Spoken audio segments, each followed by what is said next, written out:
The only problem is that you gravitate towards more of hating on your own people. There's a whole that started with Zillennials, maybe Gen X, but definitely Zillennials. We were like, I don't need your fucking acceptance. Yeah. Every damn Yeah. time. There are so many stories of thriving black ass towns that just got either eminent domain, which is one of the things, or just straight bombing and looting. I can say we don't have to be acceptable to white people. And I can be more outspoken because I'm already sitting in a place where I'm as close as you can get being black to a white aesthetic. This is an Unsolicited Perspectives podcast, After Hours Uncensored sneak peek. I used to be one of the people that like to play in the middle. I used to be what they call a moderate or centralist Democrat, right? That was kind of teetering like, all right, like I absolutely believe in the welfare system and social services.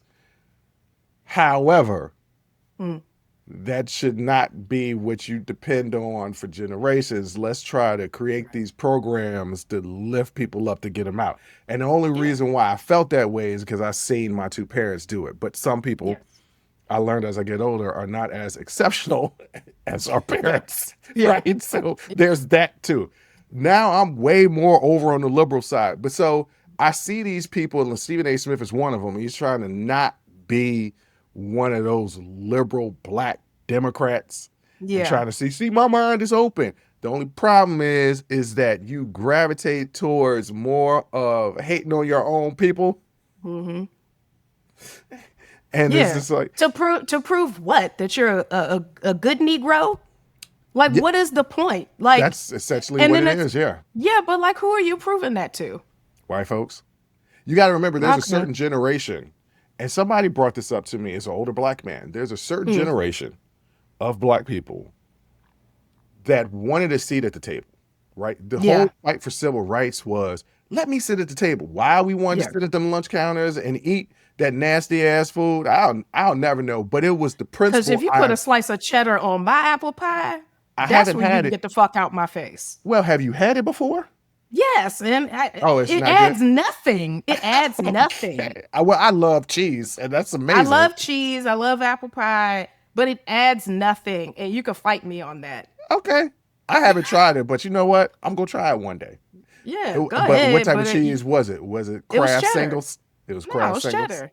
I don't use Kraft Singles because that's not cheese. Oh, it isn't cheese. So, like, there's a whole generation of black folks that wanted to sit at the table, and essentially white acceptance, right? Yeah. So, yes, you could tell, and he's not of the civil rights movement, but he's like right below that. And so you could kind of tell there's a bunch of those black folks that's just like, hey, will you accept me? And there's a whole generation, and I want to say it was Millennials. It started with Zillennials, maybe Gen X, but definitely Zillennials. We were like, I don't need your fucking acceptance. Yeah. Fuck you. Yeah. But that's because we literally were born with our rights. There's a generation that came into this. Our parents, but our parents are boomers. So there's Gen X, there's people that are in Gen X that didn't have their rights in the beginning. That remembered Jim Crow. And I think that maybe they were like, hey, you got to make sure, don't say this, don't do that. Remember, we kind of taught that. Don't say this, don't do that. Don't make yourself too much of a... Because you weren't wrong, right? Like, because there was an era where, and you can argue that it still exists, where if you're too, quote unquote, uppity, you're met with physical violence, even death, right? So there is I don't, it's not that I don't understand the propensity to say we have to be acceptable to white people, because it's like, to a certain extent you do, because it could mean life or death if you're not acceptable to them, right? All right. So, but I also believe that assimilation is not necessary. What's necessary is equity. I don't need a seat at the table. We were doing just fine creating our own tables. It's just y'all came to destroy them when you saw how decadently they were laid out. Every goddamn time we was on our way. There are so many stories of successful, thriving black ass towns that just got either eminent domain, which is one of the things, or just straight bombing and looting. Yeah. So it's not that I don't understand that ideology of like, we got to make sure that we're acceptable to them. Like, it's not that I don't understand it. I just don't think I don't think it's necessary. Yeah. And I didn't learn that though till adulthood. And part of it is because I'm so big. I naturally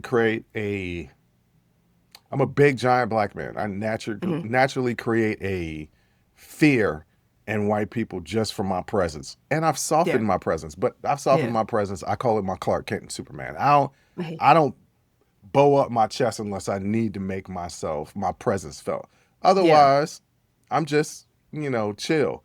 And it's funny because I was hanging out with a friend who's known me for a while the other night, and they were just like, we were hanging out, and they're like, so many people, you're so nice and kind to so many people, you should be a politician. And I was like, I don't know about all that shit. I got some stuff in my head in my past. But she was just like, you're just really kind to people. And I was like, I treat people like I want to be treated. Yeah. And the golden rule. Yeah. And if they disrespect me, if they try to can play get me, ugly. if they try to play me pussy, I got a temper that's real crazy. But I remember being in college.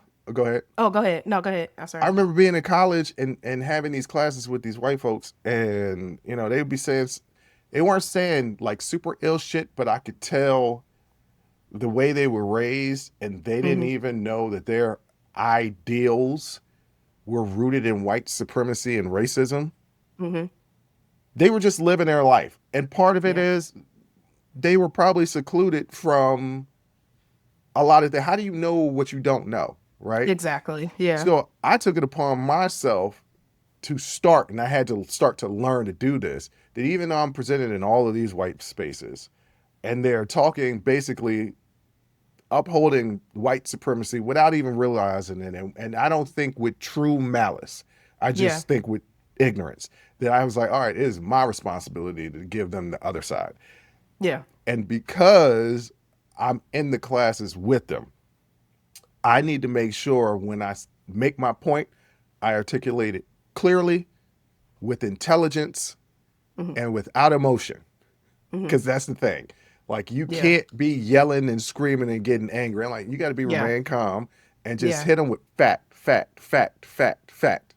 That's what that was Barack Obama's playbook, and it worked. Sort of. He couldn't be the angry black guy. That's why you had the Key and Peele sketch.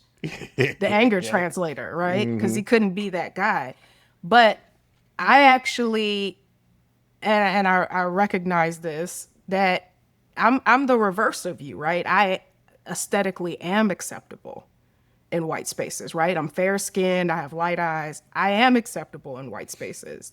So what I understand, or the way that I articulate it, is like, I can say, because of my privilege, I can say we don't have to be acceptable to white people. And I can be more outspoken because I'm already sitting in a place where I'm as close as you can get being black to a white aesthetic, right? Like, look. I'm very fair skinned and I have light eyes. And so I understand that I have access to more spaces, white spaces, than other black people. But because of that, I can go in those spaces and speak the truth. But I also still have to balance, because I am still a black woman in those spaces. And that is a very dangerous position to be in. Thank you for watching this After Hours Uncensored sneak peek. Check out more shows on our Patreon page and YouTube membership.